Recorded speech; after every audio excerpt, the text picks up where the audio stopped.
Euroregione.news. A proprio agio, ASU, XEN, Special Olympics e CONI FVG.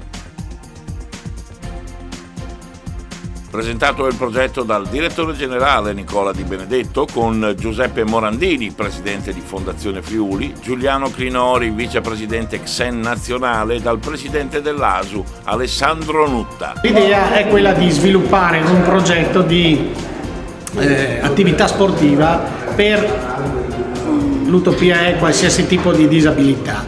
Questo attraverso un progetto di formazione dei nostri tecnici e anche di tecnici esterni all'Associazione Sportiva Udinese, che consenta poi di sviluppare dei progetti individuali in funzione di quelle che sono le caratteristiche fisiche e intellettive di ogni atleta o ragazza che intendano approcciarsi a un'attività sportiva. Le discipline sono legate alle nostre attività istituzionali, che sono la scherma, la ginnastica artistica e la ginnastica ritmica.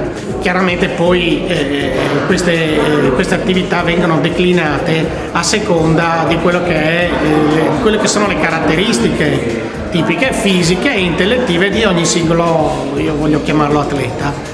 È un progetto che per la prima volta vuole dare delle competenze specifiche a chi tratta con la disabilità, non solo le competenze ma anche le abilitazioni.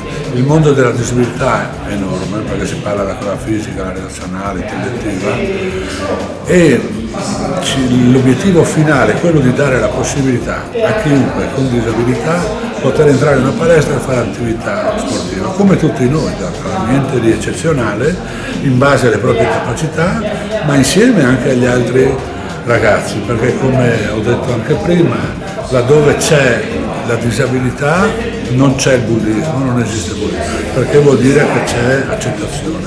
Da Udine, Marco Mascioli. Euroregione.news.